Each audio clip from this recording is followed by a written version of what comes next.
Take me back, take me back, back to the roots of all things. Take me back. Sing with me if you know it. Thank you for clicking on the video. Welcome back to the channel. I really like that little ditty. I like that little ditty. Melody has a praise team voice. Like, put her up there on the praise team and she gonna thrive. It's giving, worship music at the down to the white church. Anyway. This is a review for Love and Marriage Huntsville season 6 episode 24. Roger that. So Chris and Nell, they had this empty hole in the wall, like ain't nobody there. It's in a strip mall. I don't know where these people at, but they having a little date night, and they out on the dance floor dancing. They the only ones out on the dance floor dancing because they the only ones in there. Honestly, them, the bartender, I guess the DJ, the club owner, the club promoter, maybe. It was empty in there. Anyway, they sit down. They talk about Nell's conversation with Martell. And basically, Martell wants both of them to pick a side.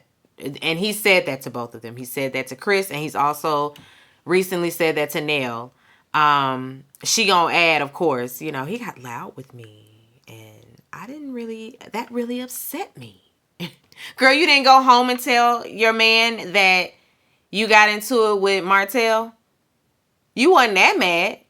Because if you was mad, then as soon as he stepped foot in the house, you'd be like, no, actually, as soon as Martell left and left your property, you would have got on the line and called your husband and told him what happened. So, girl, you weren't that mad. You just trying to stir it up. Shout out to Funky Dineva. You trying to stir it up. You just want to get it going between your husband and Martell. I guess we trying to make good TV. They talk about the name change ceremony and how the invitation kind of looks like a wedding invitation. And it does because it has MRS. It's like, girl, why we had to do it like that? But anyway, she said they're questioning, she gonna marry herself? That's essentially what she did. It was very reminiscent of a wedding. It really was. Anyway, Tiffany and Stormy, they meet up. They, doing some shopping or whatever. Stormy shares her version of events with Tiffany as far as Tiffany and what you call it go? What's the lady name? Kiki. As far as Tiffany and Kiki goes. And the barbecue and all of that. And Tiffany, of course, gives a shady response, as she always does when we talking about Kiki. And Stormy kind of calls her out on it. She's not going to let her just sit up there and make snide remarks about Kiki while she's standing there. She's just not letting it happen. She feels like Kiki and Tiffany have a lot in common and they should actually get along. She feels like they could get along and that they should have a conversation, of course. Tiffany is always talking about the people in her world and the people in her life. They're not like Kiki and the people that Kiki associates with. Like Kiki is just over there on the other side of the tracks. And it's like, I don't associate with the likes of her. Like, people in my world, we just don't. Girl, you're elitist. And I don't even get it. Because, girl, Tiffany, come on, girl. Come on, girl. You around the way, girl, just like everybody else on this cast. Let's not. No. She really be feeling like, girl, what? Come on, be for real, Tiffany. Be fucking for real. Anyway, Stormy don't like that. Stormy don't like all the, all that, making it seem like she's, over here and you're there, like you're above her and all of that. That don't work for Stormy. And she ain't backing down on it. You were shady. You been being shady to her. Like, what gives, girl? And Tiffany's basically like, why are you surprised? Like, I've always been shady. Why are you surprised that I'm throwing shade at her? I don't like her, and you know I don't like her. Tiffany don't understand. She's surprised. Why are you surprised? She doesn't get it. And she also feels like Stormy might be stirring the pot. You know, it's like, is this you stirring the pot? I mean, a little bit. I think so, a little bit. I think Stormy has inserted herself in this, but they both do sit up and talk to Stormy about one another. And so, yeah, in that case, girl, they done brought you in it. So do you. But Stormy says she don't have to stir shit. She ain't really like that comment. She was like, I ain't got to stir shit. Anyway, they sit down because now the energy is off. Stormy brings up Kiki's remarks about, not Kiki, Tiffany's remarks about Kiki moving. And Tiffany says she hasn't spoken to anybody or had a conversation with anybody about her moving. And so she don't really understand, where that's coming from. That came from Mel. I don't know why she just didn't say that, but that came from Mel. She says that the canvas beauty digs didn't happen. She bowed out of the product and just used some product on one of her boys. So where did that come from? So I guess Kiki made it all up, which is plausible. Tiffany is one of those people that if she's asked about something she said, she's gonna say she said it. So if she said she ain't say it, she ain't say it. Now about this conversation about her moving and where she moving to and all of that. Now that the Karen part of Tiffany, now that's also believable.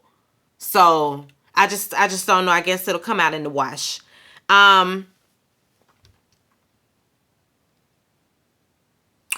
Stormy says that she'll mediate a conversation between Kiki and Tiffany. Tiffany's open to it. She's open to getting down to the bottom of it, to the root of it. So if Stormy facilitates it, she'll make herself available. All right, so Melody's name change ceremony. I already gave y'all the song selection at the top of this video. So we won't go into it again. But her guests are arriving. The decor is nice. It's nice that she's having the people come to her house, of course.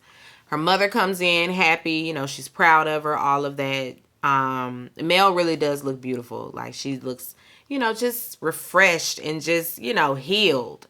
And I'm sure she has not. Who am I to say that? I ain't finna say that lady isn't whole. She might be whole at this point. It has been a few years since her divorce and all of that. And so she's on the other side of it now. She prepared vows for her family. So yeah, like I said, this is a wedding. She's getting married back to her maiden name, back to her family. Like I said, she wrote a song, the Take Me Back song. She walks out to that. Van speaks to her, and Van speaks, some life into her daughter. She's just so proud of her. Like, she's proud of her. And it was exactly what Mel needed to hear, because she was standing up there crying, of course. It was nice. We are proud of you, Mel. You have really shown black women all over the world that you too can have life after the divorce. Like, there is something after the divorce. Like, it's not the end all be all. Stand tall and strong and all of that. Like the women you are. Thank you, Mel. And like I said, we proud of you. Nell, she pulled Mel to the side. And see, this is not the time. Nell gonna have to learn her social media etiquette. I mean, social media. Her reality TV etiquette. Like, when it comes to reality TV, I know they be needing to talk about certain things when they all come together, when they get together. But this wasn't the time. This wasn't the time. But maybe she felt like it's the perfect time. Because they gonna make sure that gets in there. I don't know. Anyway, she pulled it to the side to dampen her day. She shares with Melody that she saw Martell and all of that, and Mel really don't bite the bait. You know, she give her all the details, and Mel's like, "Oh, really? Oh, I pity him. Like, how the name, my God-given name? Oh, wow." Mel ain't. She's not. She's not. We're not. We're not. She said his spirit isn't here. He's not here. You know, we're not going to talk about Martell, you know, so let's go back over here, get something to drink, enjoy this party. All right. You know, you got to keep it moving. Nell, we're not doing that. And she was annoyed by it, but no, I'm not giving you anything. Absolutely not. Stormy, she meets with her COO of the company. This is someone that came on, I think she said like a year or so, you know, prior to that. So he's been with them about a year or so. They're about to have their 5-year anniversary, and she wants to celebrate in a big way. She wants to have the people come to the estate. You know, she wants to. It's gonna be nice. She gets emotional when her partner starts talking about how far they've come, and how things were when he came into the situation. She almost lost it all. I'm assuming the other person that she was working closely with, the COO before that, tried to run with the money, child. Stole her signature and all of that. I said, oh my goodness. I know that hurt, you know, because I'm sure it was somebody close to her. It was probably a family member. I'm sure. I'm sure it was a family member. Because that's who you start out with when you start out, you know. Took her signature and ran with it. Ain't no telling what they had her signing off on without her knowledge. I'm glad she got through it, and I'm glad she came through to the other side, because in my world, ain't, you know, nothing stopped, because I was seeing Canvas Beauty on the shelves, you know, so for me, like, I didn't know this, and so, yeah, celebrate, girl, celebrate the successes, the big ones and the small ones, celebrate them all, but he has a fresh pair of eyes on things, and this is Canvas Beauty 2.0, and he is ready. He is ready, you know. He the one. He got her back. All right, so Nell and Chris, they having family dinner. They have family dinner, you know, weekly. And they you know, break down their family. They each came in with a child. She had a son, he had a daughter. But they have 2 children together. And they have family dinners. And but she raised his daughter, you know, and vice versa. They came in, their kids were 1, so they mama and daddy. And then there's a niece, Kiki. She like she, you know, like play niece. But she family for real. She takes care of her too, and she kind of raised her as well. It's her mother, the girl's Kiki's mom, she said raised her. And she said, Nell says, you know, so me and her mom are like sisters. And so I help raise her baby, you know, all that. So one big happy family.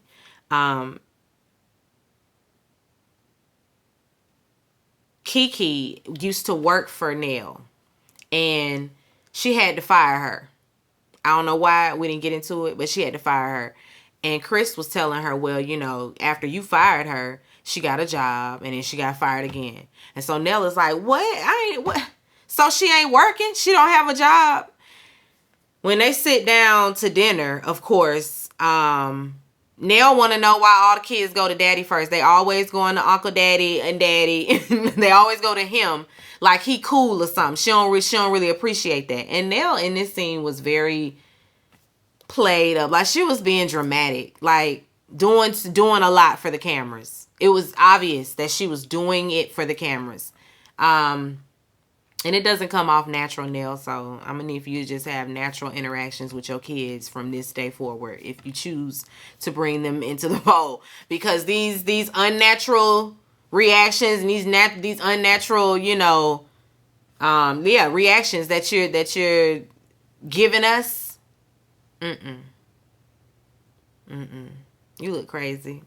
Anyway, her son, we come to find out that the Kiki got a job. She got a job. She did get fired, but she got a job. She got fired because due to lack of childcare, and so she got her some consistent childcare now, and so she got her another job. But her son, the son they have together, he recently was in jail. And while he was in jail, somebody had to take care of his dogs, and his dogs had to do vet visits and all of that. The dog ended up costing him about $3,800, and then getting him out was $6,000. And so they like, until we get our money back, these dogs is ours. And the son like, well, why would I pay you my money back and you keeping the dogs? That don't make sense. Pay you for what? They like, no, pay us back for the $3,000 we put into this dog and what it needed from the vet and all of that, and bailing you out of jail. And so his sister, which is Chris's daughter, Alexis, she pipes up and she's like, wait, flag on the play, because she the one that day. She got a white boyfriend. She's the daughter that has excluded herself from the family, like, in general. Like, she comes for family dinner, but that's it. You know, that's what she was given. Well, I don't talk to anyone, so that was her response when Nell was like, why y'all always going to your daddy? Well, I don't talk to anyone, so girl, okay. Wait, flag on the play. You went to jail? Nell was like, Alexis, shut the hell up. All dramatic, like. And everybody looking at her like, girl, what's wrong with you? To be continued. I guess we're going to pick up right here where we left off in Nell's house with the kids. So Nell's family got drama. They gonna bring us the drama. Okay. Nell and Chris trying to really bring it on home, okay? Their first run at reality TV. They are doing the most. Mainly Nell. Nell it's almost like she's trying to like secure a place here. Girl. Anyway, be sure to rate, comment, and subscribe to the channel. It's Call Me Busby. And I'll chat with you later. Peace and light.